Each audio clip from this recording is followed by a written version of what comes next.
Hi everyone, I'm S.K. Sinha and today is the ninth video on remote sensing and GIS. So in the previous lecture, I have discussed EMR interaction with the atmospheric surface, atmospheric constituents rather. Today we will discuss the interaction of EMR with the earth surface. तो earth surface के साथ EMR का interaction जो है ये भी होता है as atmospheric constituents, and basically there are three fundamental interactions. First is called reflection, denoted by rho. Second one is absorption, which is denoted by alpha, and third one is transmission, denoted by tau. And all these three interactions are the function of wavelength. तो इसको हम लोग एक इनके बीच का एक interrelation है and we can write it as rho plus alpha plus tau is equal to 1. मतलब तीनों इंटरैक्शंस हैं और तीनों को अगर हम लोग 100% मान लें, 1 मान लें, यूनिटी मान लें, then we can write this interrelationship rho plus alpha plus tau is equal to 1. And these three components, reflection, absorption and transmission, ये जो तीनों components हैं ये differ करते हैं different objects के लिए as well as different जो wavelengths हैं EMR के उसके ऊपर ये depend करता है. तो ये different हो सकता है. Now we will discuss one by one. तो reflection है, बहुत simple सा है कि अगर कोई भी EMR या कोई लाइट अगर कोई नॉन ट्रांसपेरेंट सरफेस के ऊपर और smooth and non transparent surface के ऊपर इंसिडेंट है, then it is reflected back in the same medium. So this is reflection and the intensity of reflection depends upon surface roughness. एक चीज ये है, सरफेस रफनेस के ऊपर डिपेंड करेगा reflection. Second one is absorption coefficient, इसके ऊपर depend करेगा. And thirdly the angle of incidence, इसके ऊपर डिपेंड करेगा. तो क्या इंटेंसिटी रिफ्लेक्ट करेगा EMR का, it depends upon three factors. One is surface roughness, second one is absorption coefficient and the third one is angle of incidence. और ये जो सरफेस रफनेस है it is a relative term and it depends upon the wavelength of the incident radiation. तो wavelength क्या है जो residence हो रहा है, इंसिडेंट हो रहा है किसी भी सरफेस के ऊपर, तो उससे रिलेशन है इसका. और कौन सा सरफेस रफ कहलाएगा, कौन सा स्मूथ कहलाएगा, उसके लिए there is a criteria called Rayleigh criterion. So Rayleigh criterion क्या कहता है कि if the surface height variation are less than 1/8 of the wavelength of EMR, then the surface is considered to be smooth. यानी कि किसी भी surface को smooth हम लोग तब कह सकते हैं जब जो इंसिडेंट रेडिएशन का जो वेवलेंथ है सरफेस हाइट वेरिएशन से 1/8 से अगर कम है तो इसको हम लोग स्मूथ कहेंगे.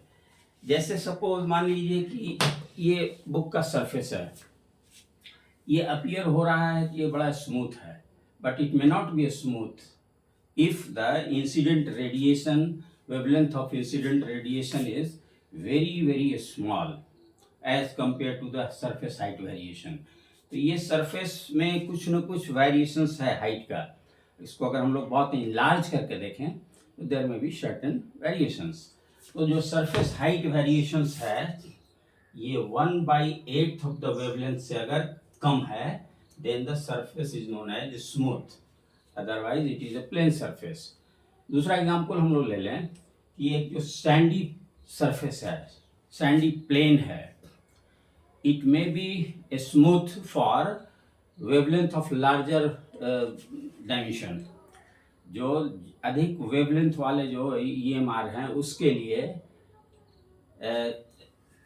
वो तो स्मूथ है ही है.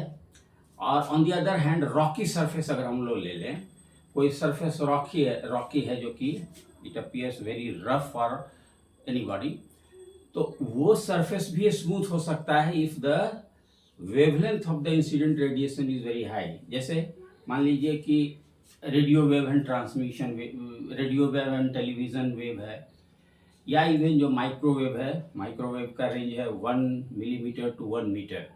1 मिलीमीटर टू 1 मीटर अगर वेवलेंथ है तो that for that very EMR the rocky surface में अपीयर स्मूथ।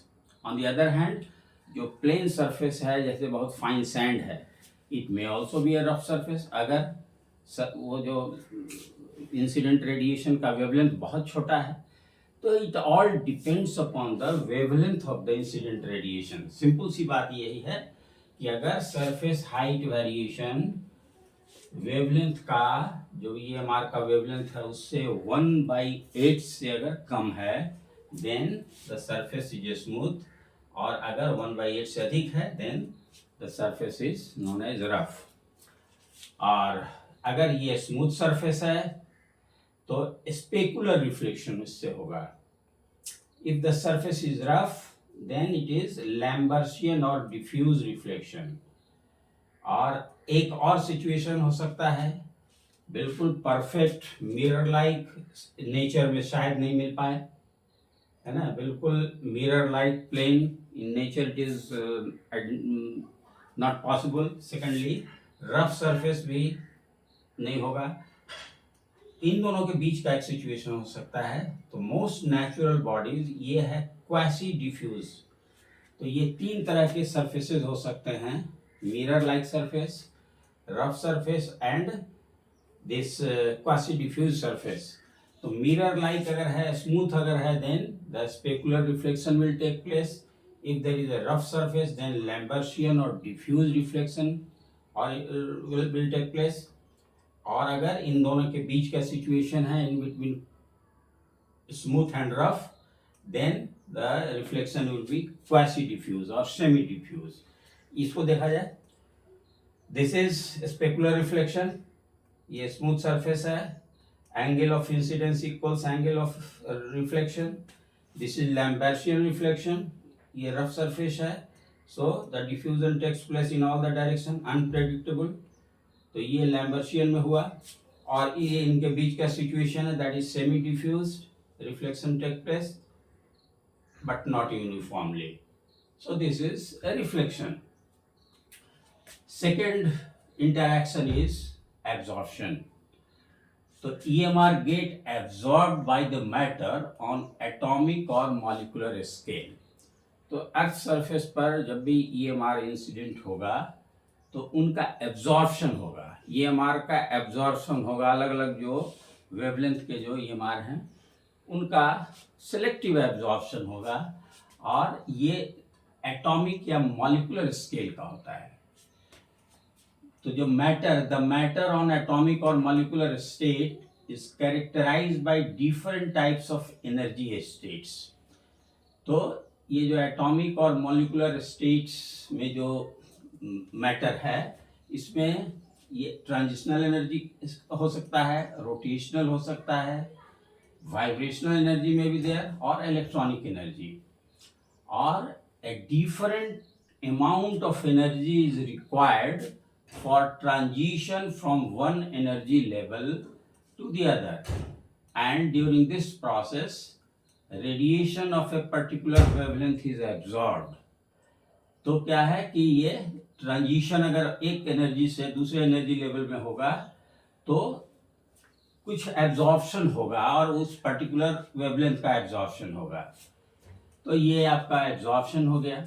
और एब्जॉर्प्शन जो है, ये मैंने आपको शुरू में ही बताया कि डिपेंड्स अपॉन और related to wavelength of the incident radiation. जितना स्मॉल होगा वेवलेंथ, उसका एनर्जी लेवल जो है वो ज़्यादा होगा।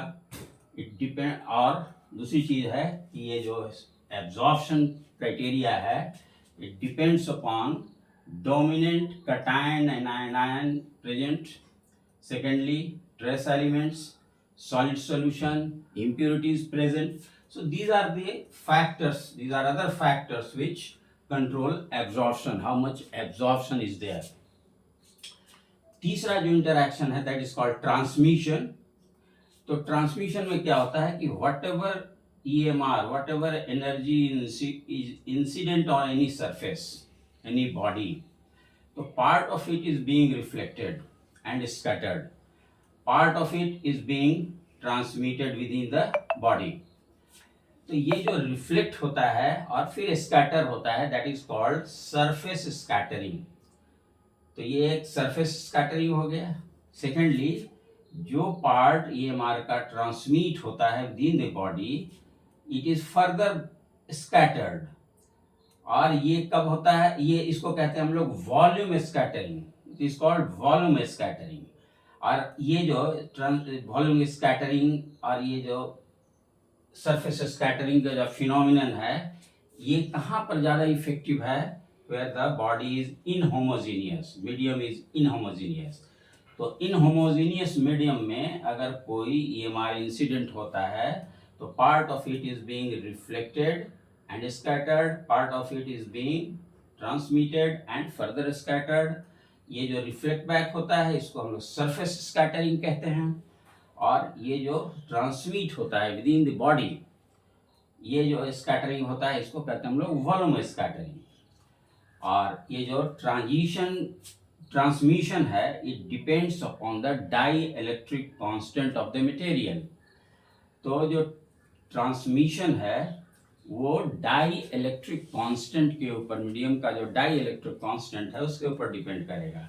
और जितना लो डाई इलेक्ट्रिक कांस्टेंट होगा ट्रांसमिशन कंपोनेंट उतना ही अधिक होगा। जैसे वाटर है, तो वाटर में अगर EMR अगर इंसिडेंट हो रहा है तो ट्रांसमिशन फैक्टर ज़्यादा है, it will penetrate to a greater depth. तो ये है। दूसरा है कि it also depends on wavelength of EMR, उसके ऊपर डिपेंड करेगा। और अल्टीमेटली जो ट्रांसमिशन है, transmission characteristics is finally contribute to the total energy of the EMR. So these are the three interactions. So this is the end of the today's lecture. Thank you very much.